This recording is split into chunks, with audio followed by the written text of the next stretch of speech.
আল-নূর গ্রাম। আগে যেখানে সব স্বাভাবিক ছিল, তারপর আইল সেই অভিশপ্ত রাত, যখন আকাশ কালো পাখিতে ছাইয়া গেল। সকলে ভয় পাইয়া গেল, চারিদিকে আতঙ্ক ছড়াইয়া পড়ল। শোনা যায় এই পাখিরা একজন বিশেষ মানুষের কথা শোনে, বাবা আব্দুল কাদের। বাবা একজন বয়স্ক সুফি, আর তার ছায়া সঙ্গী ছিল জিবরিল। কিন্তু সে কোনো সাধারণ পাখি ছিল না, তার সকল কাজের পিছনে ছিল অভিসন্ধি।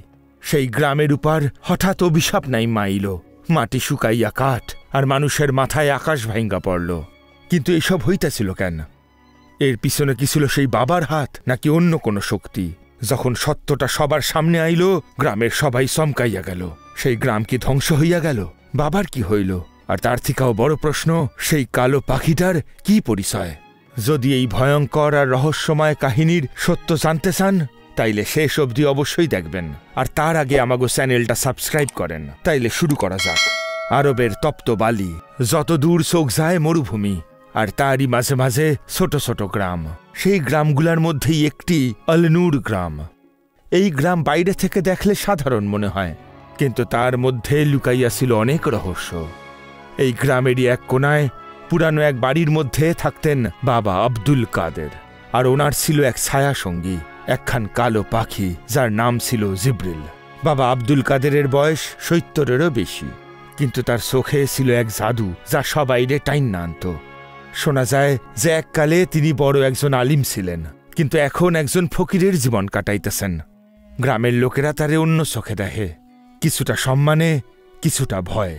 বাবার এই কালো পাখিটার ব্যাপারে নানান গুজব শোনা যায়। কেউ কেউ কয় এ কোনো সাধারণ পাখি নয়, বরং আল্লাহর তরফ থিকা বাবারে দেওয়া এক উপহার। গ্রামের মহিলারা যখন বাচ্চাদের ভয় দেখাইত, তখন কইত যে দুষ্টুমি করলে বাবার কালো পাখি তোমাগো তুইল্লা নিয়া যাইব। কিন্তু বাবার কাছে জিবরিল শুধু এক পাখি নয়, বরং ছিল তার কলিজার টুকরা। বাবা যেখানেই যাইত, জিবরিল তার কাঁধে বইসা থাকত। তিনি নিজে হাতে ওরে খাবার খাওয়াইতেন, আর জিবরিল ঠোঁট দিয়া ওনার দাড়ি চুলকাইয়া দিত। বাবা যখন কুরআন পড়তেন, মনে হইত যেন জিবরিলও ওনার সঙ্গে পাঠ করতাছে। একদিন আল-নূর গ্রামে অদ্ভুত কিছু ঘটল। তখন রাত হইয়া গেছে, আকাশ তখন অন্ধকার, আর বাতাস অদ্ভুত রকম ভারী। হঠাৎ গ্রামের এক মসজিদ থেকে আজানের সুর আইল, কিন্তু এ কোনো সাধারণ আজান নয়। সেই কণ্ঠ ছিল এত গম্ভীর এবং ভারী যে সকলে বাড়ি থেকে বাইরাইয়া আইল। মসজিদের দিকে দৌড়াইয়া গিয়া দেখল সেখানে কেউ নাই। গ্রামের বয়স্করা কইল এ মোটেও ভালো নয়। কয়েকজন বাবা আব্দুল কাদেরের কাছে গিয়া এর কারণ জিগাইল। বাবা নিজের চক্ষু বুইজা কিছুক্ষণ মনে মনে কি যেন ভাবল, তারপর শান্ত স্বরে কইল, কোনো বিপদ আইতাছে। এই আওয়াজ কোনো সাধারণ আওয়াজ নয়, আল্লাহ যেন আমাগো রক্ষা করেন। পরের দিন সকালেই গ্রামে একজন আগন্তুক আইল। তার লম্বা গড়ন, গায়ের রং কালো, চক্ষের রং লাল, তার চাল চলনও অদ্ভুত রকমের। সে সোজা প্রধানের কাছে গিয়া কইল, আমি এই গ্রামে থাকার জন্য জায়গা চাই। প্রধান সন্দেহের দৃষ্টিতে তারে দীক্ষা জিগাইল, কি তোমার পরিচয়, আইসো কোত্থেকা? সেই আগন্তুক নিচু স্বরে কইল, আমার নাম হারিস, আমি অনেক দূর থেকে আইছি, কয়েকটা দিন এখানে থাকতে চাই। গ্রামের সকলে প্রথমে রাজি হইল না, কিন্তু তারপর একখান খালি বাড়ি তারে দিয়া দিল। কিন্তু বাবা আব্দুল কাদের যখন হারিসরে দেখলেন, ওনার মুখে চোখে অস্বস্তি ফুইটটা উঠল। বাবা প্রধানরে কইলেন, এই লোক কোনো সাধারণ লোক নয়, এর উপস্থিতি গ্রামের পক্ষে ভালো নয়, এর এইখান থেকে চইলা যাইতে বলো। কিন্তু প্রধান বাবার কথায় গুরুত্ব দিল না, আর এইখানেই সে কইরা ফেলল মস্ত ভুল। হারিসে জবে থেকে এই গ্রামে আইসে, জিবরিলের আচরণ অদ্ভুত হইয়া গেল। সে মাঝে মধ্যেই বাবার কাঁধ থিকা সইরা আকাশে গোল গোল উড়তে থাকত আর চিল্লাইতে থাকত। বাবা তখনই বুঝতে পারলেন বড় কিছু ঘটতে চলেছে। তারপর এক রাতে এমন কিছু ঘটল যাতে পুরো গ্রাম কাইপ্পা গেল। মাঝরাতে গ্রামের কুয়া থিকা অদ্ভুত শব্দ শোনা গেল। যখন সবাই ওখানে গিয়া পৌঁছাইল, কুয়ার পানি কালো হইয়া গেছে, আর তার থিকা বিশ্রী এক গন্ধ বাইরাইতেছে। বাবা আব্দুল কাদের আর জিবরিল সেখানে গেল। জিবরিল জোরে জোরে তার ঠোঁট নাড়াইয়া বাবার কাঁধে আইসা বইসা পড়ল। বাবা শান্ত হইয়া কইলেন, এইটা প্রথম ইশারা, এবার আমাগো আল-নূর গ্রামে সাবধানতা প্রয়োজন। আল-নূর গ্রামে অদ্ভুত ঘটনা ঘটতাছিল। যেই রাতে কুয়ার পানি পইসা গেছিল, সেই রাত থেকে গ্রামের সবাই অদ্ভুত স্বপ্ন দেখতেছিল। গ্রামের কেউ কেউ ভয়াবহ স্বপ্ন দেখত, কেউ দেখত তার বাড়িতে আগুন লাইগা গেছে, কেউ দেখত গ্রামের পথে অদ্ভুত ছায়া ঘুইরা বেড়াইতাছে। আর সবথেকে ভয়ঙ্কর কথা হইল, এই স্বপ্ন দেখা গ্রামের কেউ কেউ অসম্ভব অসুস্থ হইয়া পড়ত। বাবা আব্দুল কাদেরের দরজায় কেউ না কেউ রোজ আইত। কেউ আইত তার রোগের চিকিৎসা করতে, কেউ আইত এই সমস্যার মূল খুঁজতে, যে এই গ্রামে হইতাছেটা কি। বাবা তার সুতীক্ষ্ণ বুদ্ধি দিয়া গ্রামের লোকেদের বোঝাইলেন, এটা কেবল একটা পরীক্ষা, কিন্তু খুব বড় একখান পরীক্ষা।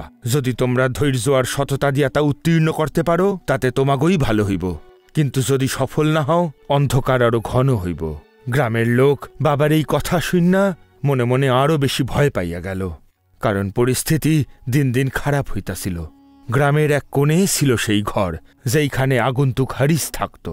সেই গ্রামে পা রাখার পর থেকেই গ্রামে বিপদ লাইগাই থাকত, আর তার আচরণও ছিল অদ্ভুত।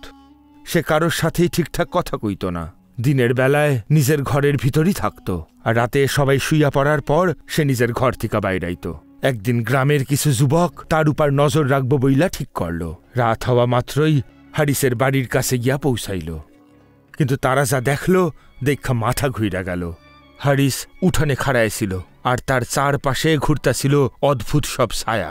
ছায়াগুলো হাওয়ায় উড়তাছে, আর হারিসের মুখ থিকা অদ্ভুত শব্দ বাইরাইতেছিল। সবাই সেই দেখা ভয় পাইয়া গেল, আর তখনই ওখান থেকে পালাইয়া গেল। সকালে সবাই গেল বাবার কাছে, আর সব খুইলা কইল। বাবা একখান শ্বাস নিয়া কইল, এখন আমি নিশ্চিত যে এই লোকটা কোনো সাধারণ লোক নয়, এ সেই যারে আমাগো ভয় পাওয়া উচিত। আল্লাহর শরণে যাইতে হইব, নয়তো ধ্বংস অনিবার্য। বাবার কাঁধে বসা সেই কালো পাখি জিব্রিল হঠাৎ জোরে জোরে ডাকতে লাগল।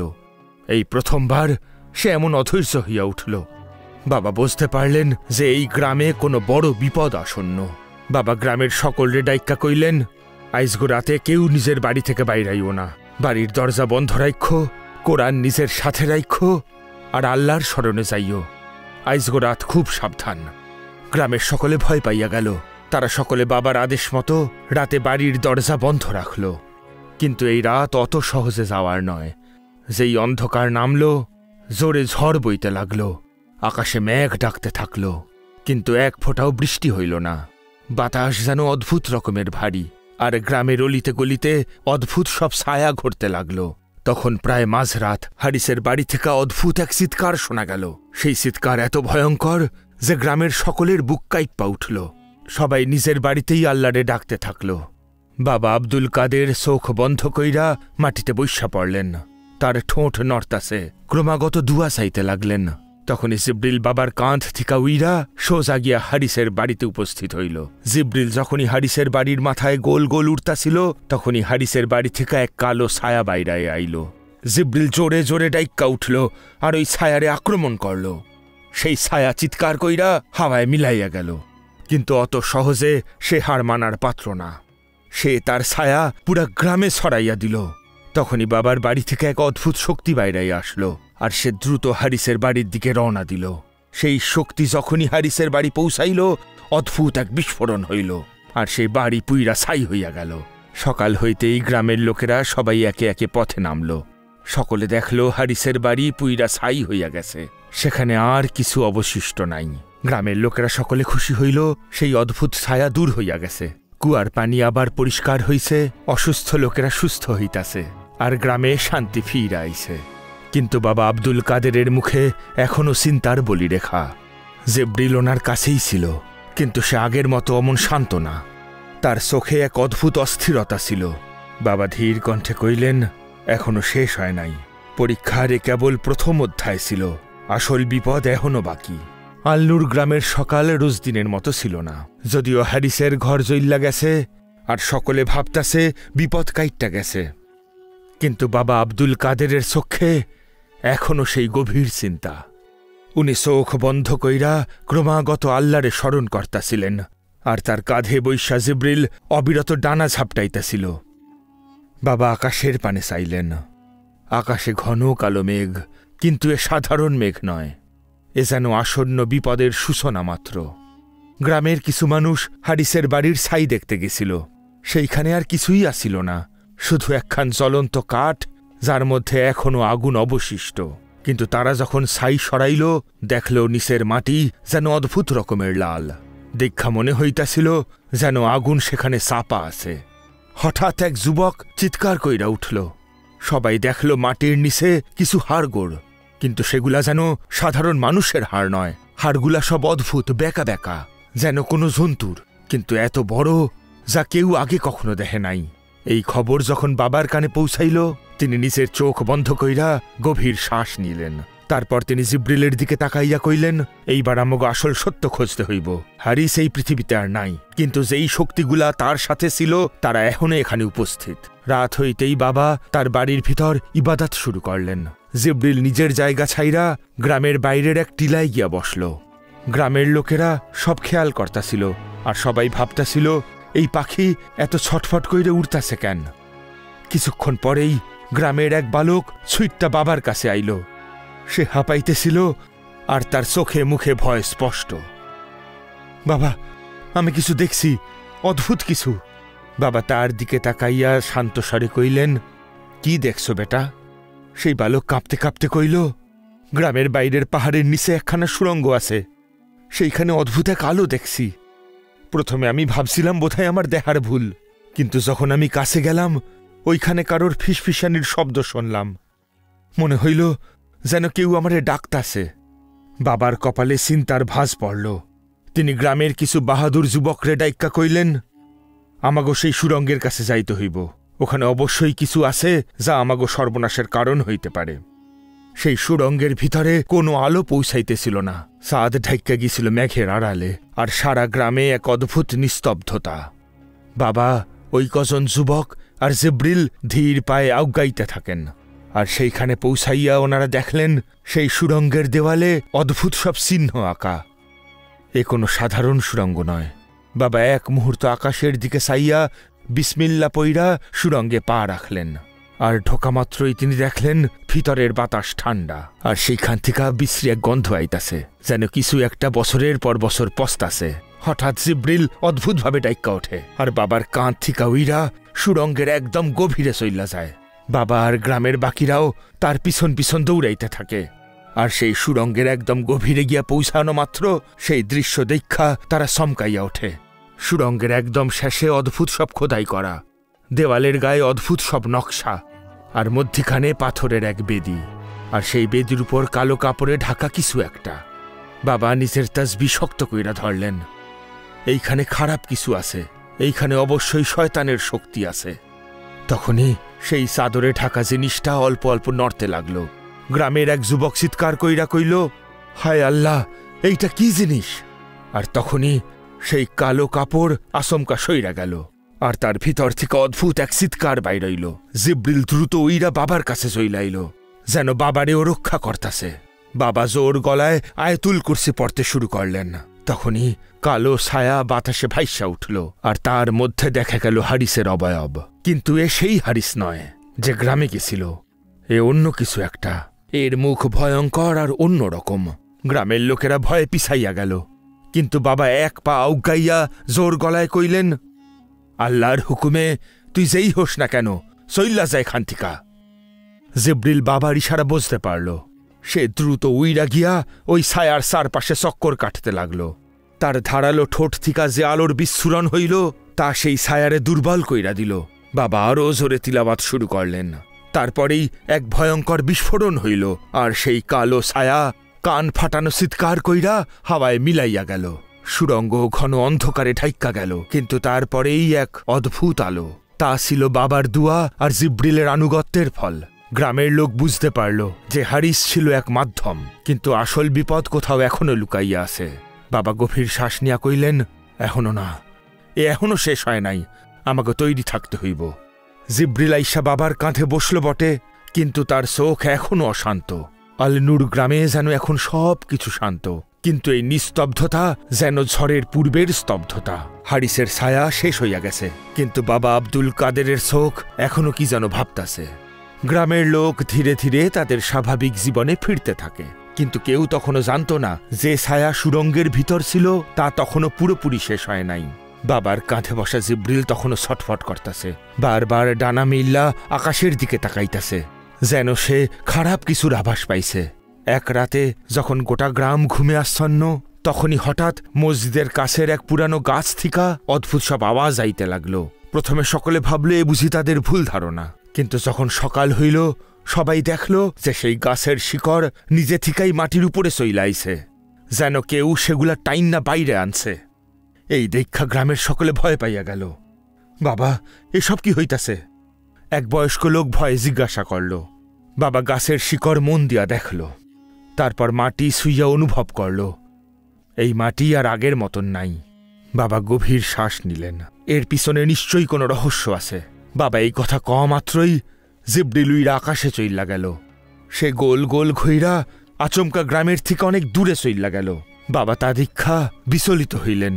এই পাখি আমার থেকেই প্রথমবার দূরে চইল্লা গেল। নিশ্চয়ই এমন কিছু হইছে যার জন্য মনে করতাছে ও বিপদে পড়ছে।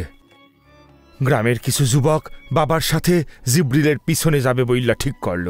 জিব্রিল তাদের গ্রামের থেকে অনেক দূরে এক পুরানো পাহাড়ের দিকে নিয়ে গেল। সেইখানে ছিল এক পুরানো দরগা, যা কবে কে বানাইছিল কেউ জানে না।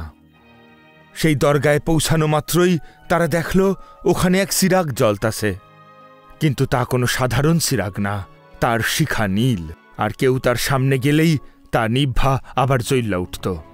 এ কোনো সাধারণ রশ্মি নয়, বাবা কইলেন, এ কোনো লুকানো শক্তির আভাস দিতাছে।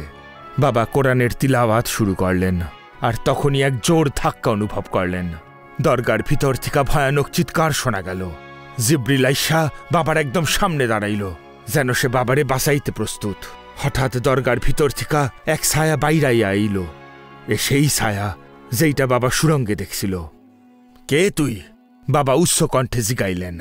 সেই ছায়া উত্তর দিল, বাবা আব্দুল কাদের, তুমি ভাবছিলা হারিস আমার শেষ মাধ্যম? না, আমি এখনো এখানে আছি, তুমি আমার কিচ্ছু করতে পারবা না। বাবা তার তসবিহ শক্ত কইরা ধরলেন। আল্লাহর হুকুমে তুই এইখান থেকে চইল্লা যা, বাবা কঠোর কণ্ঠে কইলেন। জিব্রিল জোরে জোরে ডাকতে লাগলো, আর সে তার ডানা মেইল্লা সেই ছায়ার চারপাশে গোল গোল ঘুরতে লাগলো। ছায়া ছটফট কইরা উঠল। সে গ্রামের লোকেদের দিকে হাত বাড়াইতে গেল, কিন্তু জিব্রিল তার ধারালো নখ দিয়া তারে আটকাইল। বাবা আয়াতুল কুরসি পড়া শুরু করলেন, আর তার কণ্ঠ যত গভীর হইতে থাকল সেই ছায়া দুর্বল হইতে লাগল। হঠাৎই এক জোরালো বিস্ফোরণ হইল, আর পুরো দরগা আলোকিত হইয়া গেল। গ্রামের লোক ভয়ে পিছাইয়া গেল, কিন্তু বাবা আর জিব্রিল সেইখানেই দাঁড়ায় রইল। যখন ধোয়া কমল তখন সেই ছায়া আর ওখানে ছিল না। দরগার সেই নীল আলো তখন আর নাই, তখন ওইখানে শুধু শান্তি। সকালে যখন তারা গ্রামে ফিরল সবকিছু বদলায় গেছিল। মসজিদের পাশের সেই গাছের শিকড় আবার মাটিতে ঢুক্কা গেছিল। বাবা গ্রামের সকলরে ডাইক্কা নিয়া কইলেন, মনে রাখো, আমরা যা খালি চোখে দেখি এই পৃথিবী শুধু তাই না। কিছু জিনিস আমরা দেখতে পাই না, কিন্তু তার অস্তিত্ব আছে। আমাগো শুধু মনে সাহস রাখতে হইব। গ্রামের লোকেরা বাবারে সালাম করল আর ধন্যবাদ জানাইল। রাত্রে যখন সবাই ঘুমে, বাবা নিজের বাড়িতে তাসবিহ করতাছিলেন। জিব্রিল তার কাঁধে বইসা ছিল, কিন্তু এখন সে আগের থেকে অনেক শান্ত, যেন সে কোনো বড় পরীক্ষায় উত্তীর্ণ হইছে। বাবা অল্প হাইসা জিব্রিলের মাথায় হাত রাখলেন। তোর আনুগত্যের পুরস্কার তুই এখন পাইবি, বাবা শান্ত স্বরে কইলেন।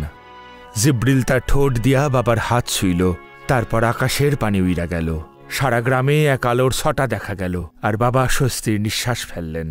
আল নূর গ্রামে এ যেন এক নতুন সকাল, কিন্তু এই সকাল আগের মতন নয়। অদ্ভুত এক নিস্তব্ধতা, আর গ্রামের সবাই সকলরে অদ্ভুত এক সন্দেহের চোখে দেখতাছিল। কিন্তু তখনও বাবা আব্দুল কাদের নিজের বাড়িতে ইবাদাতে ব্যস্ত আছিলেন, কিন্তু তার মন এইটা বুঝতে পারতাছিল যে হয়তো আরো বড় কিছু হইব। তার কাঁধে বসা জিব্রিল আবার অশান্ত, তার ছোট দুই চোখে এক অদ্ভুত চমক, যেন সে বাবারে আসন্ন বিপদের সংকেত দিতাছে। রাত তখন গভীর, গ্রামের সবাই ঘুমে আচ্ছন্ন, কিন্তু বাবার চোখে তখন ঘুম নাই। তিনি তার তাসবিহ তুইল্লা আল্লাহরে স্মরণ করলেন। তখনই দরজায় কে যেন কড়া নাড়ল। কে? বাবা ধীর কণ্ঠে জিগাইলেন। কোনো উত্তর আইল না। বাবা উইঠা গিয়া দরজা খুললেন। সামনে কেউ আসিল না, কিন্তু বাতাসে যেন এক অদ্ভুত শীতলতা।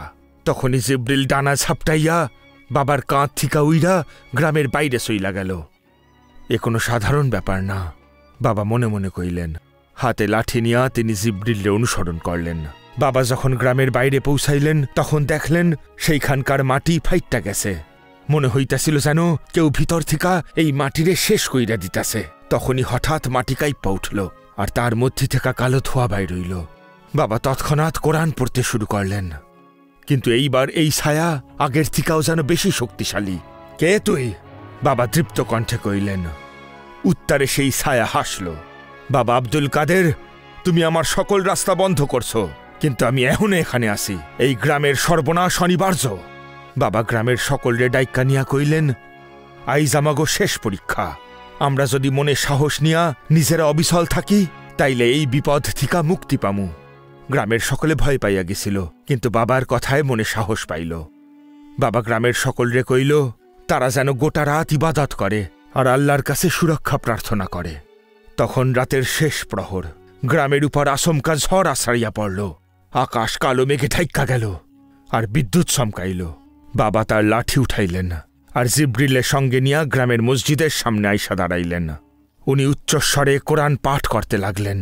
জিব্রিল বাবার চারপাশে উঠতে লাগল, আর তার ঠোঁট দিয়া সেই কালো ছায়ারে শেষ করার চেষ্টা করতে থাকল। তখনই এক অদ্ভুত আলো আকাশ থেকে আইসা বাবার সারা শরীরে ছড়ায় পড়ল। গ্রামের লোকেরা চিৎকার কইরা উঠল, বাবা! কিন্তু বাবার চোখে কোনো ভয় ছিল না। তিনি হাসি মুখে কইলেন, আল্লাহর দুয়ায় এই গ্রাম আজ একেবারে সুরক্ষিত। এইটুকু বইল্লাই বাবা মহাশূন্যে মিলাইয়া গেলেন। সকাল হইতেই গ্রামে আবার সব কিছু অন্যরকম। কালো ছায়া আর নাই, জমির ফাটলও এখন আর নাই, আর হাওয়ায় এক অনাবিল শান্তি। বাবা আব্দুল কাদের আর এই পৃথিবীতে নাই। জিব্রিল বৈশা ছিল এক গাছের ডালে, তার চক্ষু দিয়া পানি পড়তাছিল, কিন্তু সে জানত বাবা যা করছেন তা গোটা গ্রামের ভালোর জন্যই করছেন। গ্রামের লোকেরা বাবার স্মৃতিতে সেই মসজিদের পাশে এক সৌধ বানাইল, আর রোজ সেটার সামনে বৈশা তার কথা মনে করে। বাবার এই কাহিনী আমাকে এই শিক্ষা দেয় যে আমাকে মনে যদি সাহস থাকে, তাহলে যে কোনো বিপদ থেকে রক্ষা পাওয়া যায়। যতদিন আমরা আল্লাহর উপর ভরসা রাখি, কোনো শক্তি আমাকে হারাইতে পারবো না। প্রিয় বন্ধুরা, আশা করি এই ভিডিও আপনাকে ভালো লাগছে। তাইলে বন্ধুদের মধ্যে শেয়ার করবেন, আর আমাকে চ্যানেলটা সাবস্ক্রাইব করবেন। দেখা হইব পরের ভিডিওতে।